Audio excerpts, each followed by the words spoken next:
صلى الله عليك يا سيدي ويا رسول الله. صلى الله عليك يا سيدي ويا عبد الله. يا ليتنا ويا ليتنا سادتي، إنا لله وإنا إليه راجعون. يا ليتنا ويا ليتنا سادتي كنا معكم فنفوز فوزا عظيما. وسيعلم الذين ظلموا آل محمد أي منقلب ينقلبون.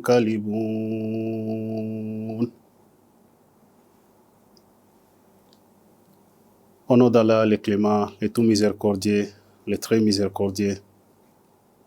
Louange à Allah, Seigneur de l'univers, paix et bénédiction sur le dernier des prophètes, Muhammad, ainsi que sur sa sainte famille. J'adresse mes condoléances à tous les musulmans du monde entier,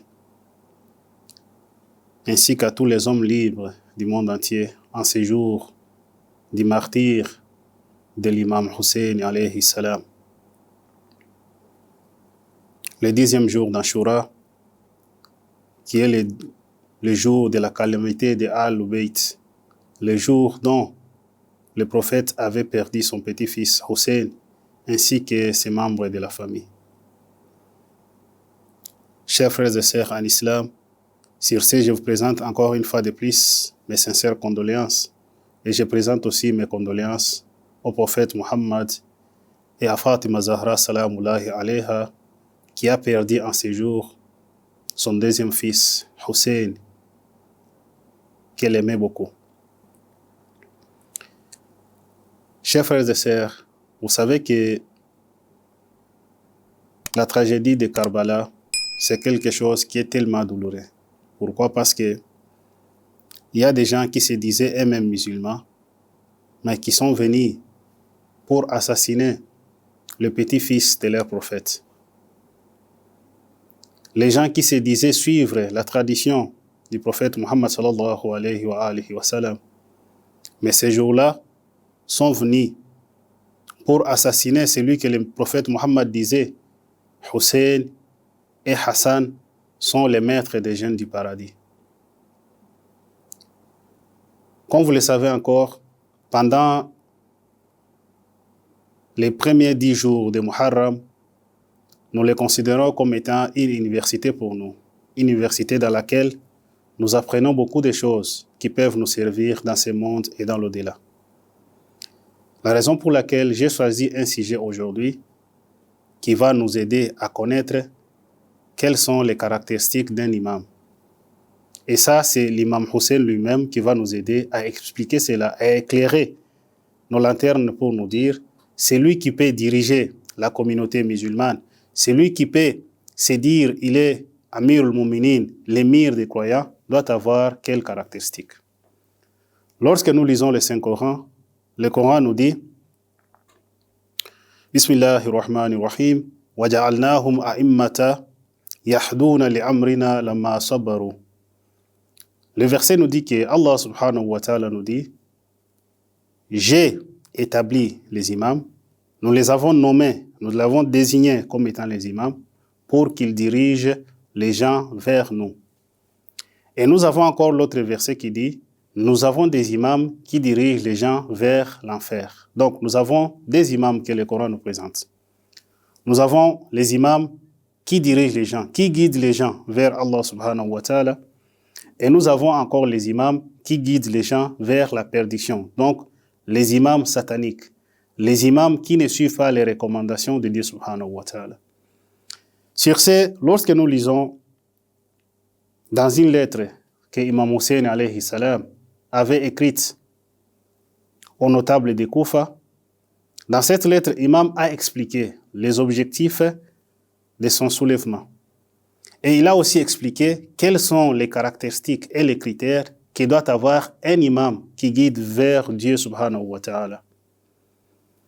Dans cette lettre qui est tellement longue, je vais juste lire une partie ou bien un paragraphe de cette lettre.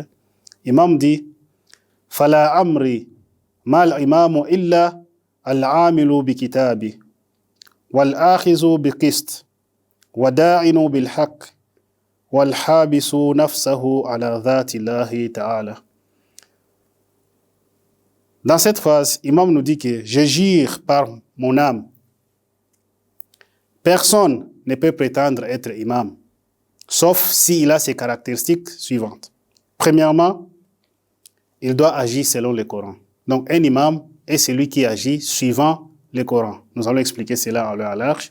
Et deuxièmement, il doit suivre le chemin de la justice et de l'équité. Et troisièmement, l'imam doit chercher la satisfaction de Dieu subhanahu wa ta'ala. Donc, le premier point que l'imam a soulevé ici, et l'imam nous dit qu'un imam doit mettre en pratique le livre de Dieu subhanahu wa ta'ala. Et nous savons très bien que dans une phrase célèbre, l'imam a dit « Misli la yubayi misla Yazid ». L'imam a dit que personne comme moi ne peut pas prêter serment d'allégeance à quelqu'un comme Yazid. Pourquoi ? Parce que Yazid n'avait pas les critères nécessaires pour être imam et diriger la communauté musulmane. Pourquoi ? Il était un débauché. Celui qui ne suivait pas les préceptes de Dieu subhanahu wa ta'ala. Et deuxièmement, il était un alcoolique. Or, nous savons très bien que la boisson alcoolique est interdite dans le Coran. Et sur ce, l'imam nous dit que celui qui doit mériter d'être imam est celui qui suit la parole de Dieu subhanahu wa ta'ala, qui met en pratique les enseignements du Coran. Vous savez, le Coran est pour nous les musulmans comme une constitution, mais la meilleure constitution qui puisse exister. Parce que c'est Allah subhanahu wa ta'ala qui connaît bien nos faiblesses et nos forces qui a écrit ce Coran-là. Donc, pour nous, c'est lui qui doit diriger la communauté musulmane. C'est lui qui doit diriger le peuple, la Ummah islamique, doit mettre en pratique le Coran, doit suivre le Coran. C'est d'ailleurs ce qui se passe aussi dans d'autres pays. Le président d'un pays doit suivre ce que dit la Constitution. Parce que s'il met quelque chose en pratique qui est contraire, qui est anticonstitutionnel, cela ne peut pas passer et ne peut pas être accepté. Et lorsque nous voyons le comportement qu'affichait Yazid, cela montrait que Yazid ne pratiquait pas le Coran. Yazid ne suivait pas les préceptes du Coran. La raison pour laquelle il ne méritait pas être imam de la communauté musulmane. Dans un autre verset, Allah subhanahu wa ta'ala nous dit « وَمَنْ لَمْ يَحْكُمْ بِمَا أَنزَلَ اللَّهُ فَأُولَٰئِكَ هُمُ الْكَافِرُونَ » Dieu nous dit dans ce verset que quiconque ne juge pas, quiconque ne met pas en pratique les préceptes coraniques, ce que Dieu a fait descendre, celui-là est un impie. Donc par rapport à ce verset-ci, Yazid était un incrédule. Pourquoi ? Parce qu'il bafouait aussi et au vu de tout le monde les prescriptions du Coran. Il buvait de l'alcool. Il était un débauché. Et tout ce que le Coran trouvait comme étant interdit, Yazid le mettait en pratique. Donc ce monsieur-là ne peut pas diriger la communauté musulmane.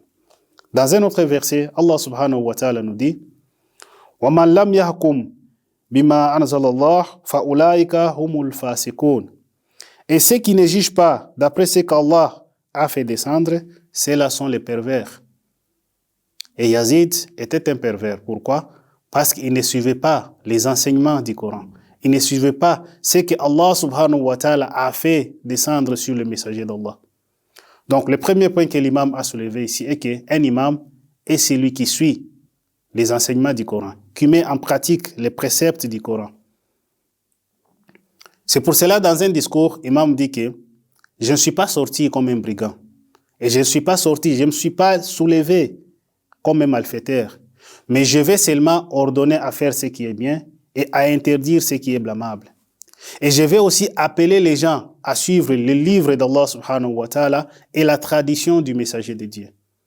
Donc celui-là mérite d'être imam. Pourquoi ? Parce que premièrement, lui-même met en pratique le livre de Dieu. Et deuxièmement, il appelle aussi les autres à suivre ce qu'Allah subhanahu wa ta'ala a révélé dans son Coran. Le deuxième critère que l'imam a soulevé, il dit « Wal-akhizu bil-qist ». Il dit qu'un imam est celui qui suit la voie de la justice et de l'équité.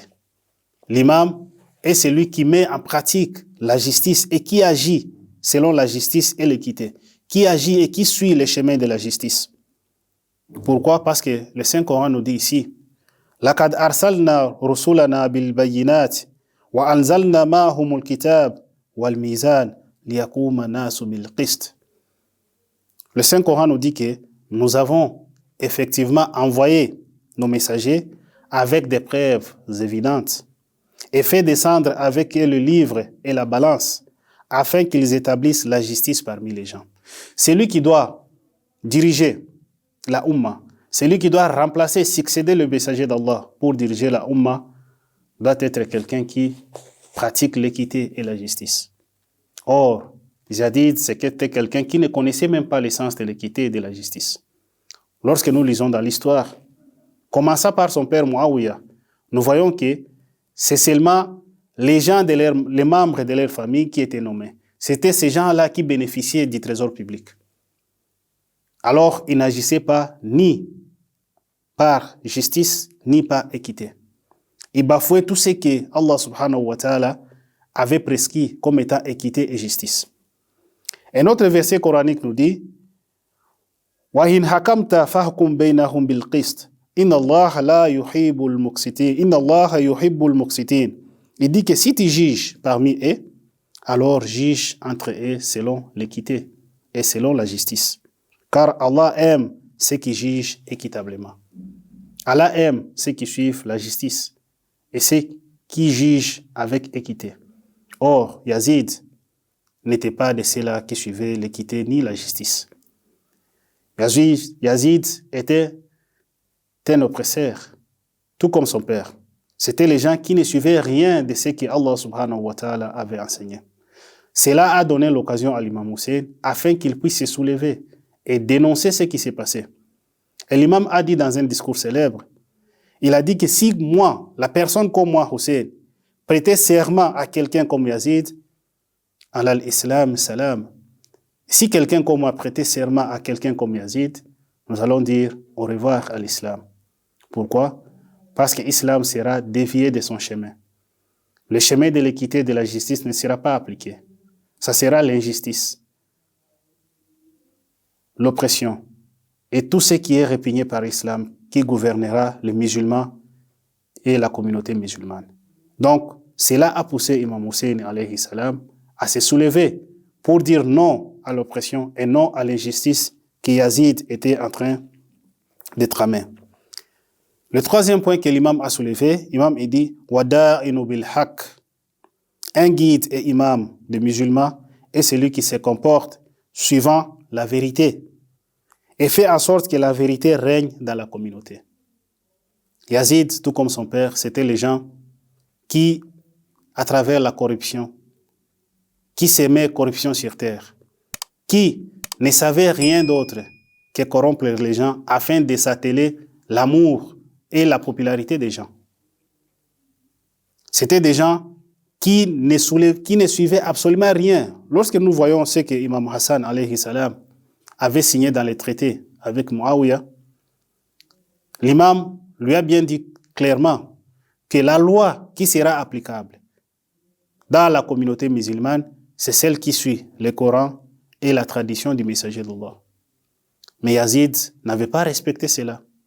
L'imam lui a dit, et après ta mort, c'est mon frère Hussein alayhi salam qui sera imam. Yazid n'a pas respecté les traités. Or, nous voyons que la sunna et la tradition du messager d'Allah consistaient à ce qu'il puisse respecter les traités, même les traités qu'il avait signés avec les non-musulmans. Même les traités que le prophète avait signés avec les juifs et les autres, les prophètes suivaient et mettaient en pratique ces traités-là. Voilà l'équité, voilà la justice, voilà la vérité que l'islam nous a enseignée. Mais Yazid ne suivait pas tout cela. C'était quelqu'un qui ne respectait aucune prescription de l'islam. C'était quelqu'un qui ne suivait pas la tradition du messager d'Allah, sallallahu alayhi wa alihi wa sallam.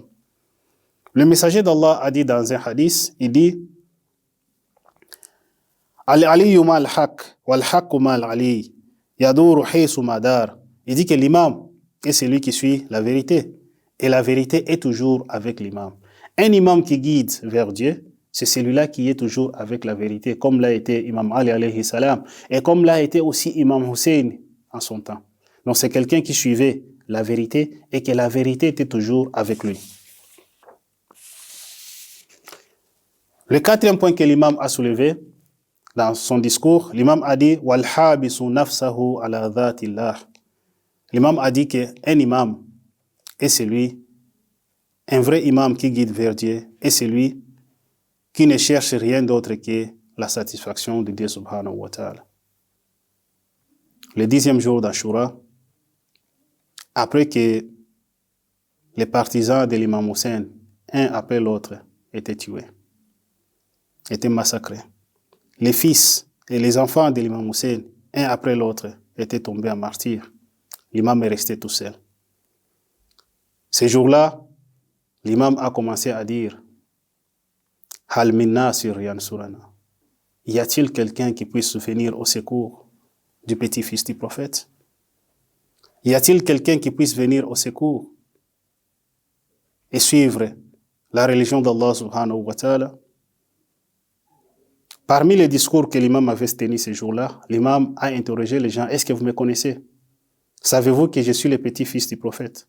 Savez-vous que mon grand-père a dit à propos de moi que je suis parmi les maîtres du paradis? Alors pourquoi vous me tuez? Quelle règle ai-je bafouée? Quel péché ai-je commis? Pourquoi vous me tuez?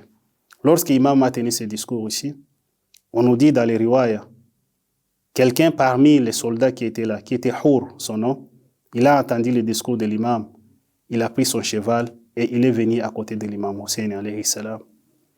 Lorsqu'il est arrivé, il a demandé à l'imam Hussein, est-ce que Allah peut me pardonner pour ce que j'ai fait? J'étais privé de l'eau. J'ai privé de l'eau à ta famille. J'ai assassiné tes enfants. Mais aujourd'hui, Allah subhanahu wa ta'ala m'a guidé vers toi. Est-ce que puis-je être pardonné? Imam Hussein lui a dit, tu es déjà pardonné. Parce que moi, je suis le guide qui guide vers le paradis. Je suis le guide qui guide les gens vers les enseignements de l'islam.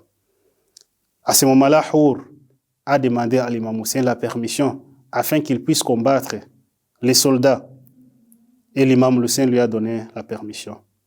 Hur est allé se battre avec force et vigueur. Et il est tombé en martyr. Et lorsqu'il est tombé par terre, Imam Hussein alayhi salam est venu auprès de lui. Et il a demandé à Imam Hussein, ai-je accompli mon devoir? Ai-je accompli le devoir? Est-ce que je mérite le paradis?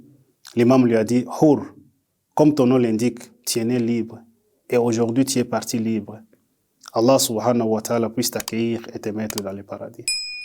Inch'Allah, demandons aussi à Dieu subhanahu wa ta'ala, les jours de notre mort, les jours où le moment là sera arrivé, que Imam Hussein alayhi salam puisse venir à notre tête et nous dise que tu étais venu au monde libre et aujourd'hui tu pars encore libre. Ne crains absolument personne, car Allah subhanahu wa ta'ala sera ton protecteur dans l'au-delà. Et les prophètes ainsi que les Ahlul Bayt alayhi salam intercéderont pour toi afin qu'Allah subhanahu wa ta'ala puisse pardonner tes péchés et t'accueillir dans son paradis. وَسَيَرَى الَّذِينَ ظَلَمُوا آلَ مُحَمَّدٍ أَيَّ مُنْقَلَبٍ يَنْقَلِبُونَ. Ceux-là qui ont commis de l'injustice envers la famille du prophète d'Allah verront très bientôt quel sort leur sera réservé. Sur ces chers frères et sœurs, je vous dis au revoir et je vous demande de prier les uns pour les autres. Assalamu alaikum wa rahmatullahi ta'ala wa barakatuh.